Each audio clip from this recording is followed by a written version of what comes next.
ఈరోజు దేవుని వాగ్దానం యెషయా గ్రంథం 30వ అధ్యాయం 18వ వచనం. కావున మీ యందు దయ చూపవలనని యెహోవా ఆలస్యము చేయుచున్నాడు, మిమ్మును కరుణింపవలనని ఆయన నిలువబడి ఉన్నాడు. యెహోవా న్యాయము తీర్చు దేవుడు, ఆయన నిమిత్తము కనిపెట్టుకొని వారందరూ ధన్యులు. నా ప్రియ సహోదరి సహోదరులరా, దేవుడి రోజు మీతో వాగ్దానం చేస్తూ ఉన్నాడు. మీ యందు దయ చూపవలనని యెహోవా ఆలస్యం చేయుచున్నాడు. ఏ పనులైతే ఇంకా ఆలస్యంగా దూరంగా అనిపిస్తూ ఉన్నాయో, భారంగా అనిపిస్తూ ఉన్నాయో, దేవుడు మీతో మాట్లాడుతూ ఉన్నాడు. ప్రతి ఆలస్యానికి దేవుడు ఒక సమయాన్ని పెట్టాడు.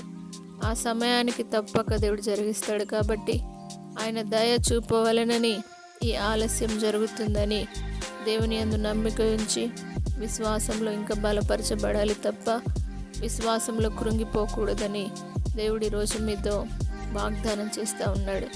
మిమ్మును కరుణింపవలనని, మీపైన కరుణ చూపి మిమ్మల్ని కరుణించాలని దేవుడు ఆశపడుతూ ఉన్నాడు. కాబట్టి ఆయన నిలువబడి ఉన్నాడు. కాబట్టి ఆయన కరుణను మీరు స్వీకరించండి.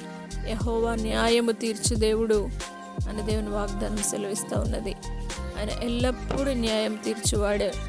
నా ప్రియ సహోదరులారా, ఈ లోకంలో ఎవరు నమ్మదగిన వారు కారు, కానీ నా దేవుడు ఒక్కడే న్యాయము తీర్చువాడు కనుక ఆయన న్యాయము తీర్చు దేవుడు. ఆయన నిమిత్తము కనిపెట్టుకొని వారందరూ ధన్యులు అని దేవుడు సెలవిస్తూ ఉన్నాడు.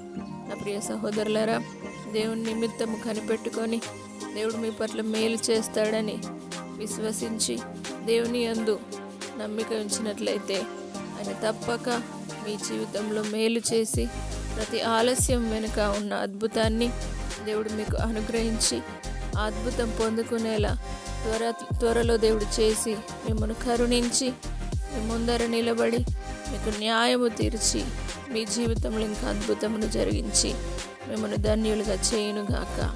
ప్రార్థన. పరిశుద్ధుడా, నమ్మదగిన దేవా, కావున మీ యందు దయ చూపవలనని యెహోవా ఆలస్యం చేయుచున్నాడని ప్రతి వ్యక్తి తెలుసుకున్నట్టుకు సహాయం చేయండి. ప్రతి ఆలస్యం వెనుక దేవా నీ యొక్క ప్రణాళిక దాచి ఉంచబడిందని ప్రతి ఒక్కరు గ్రహించుదురుగాక.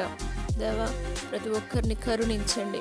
పరిశుద్ధాత్మ దేవా, ప్రతి ఒక్కరికి న్యాయము తీర్చండి. మీరే నిజమైన దేవుడని వారు తెలుసుకున్నట్లు సహాయం చేయండి. న్యాయము తీర్చువాడా, న్యాయమును తీర్చండి.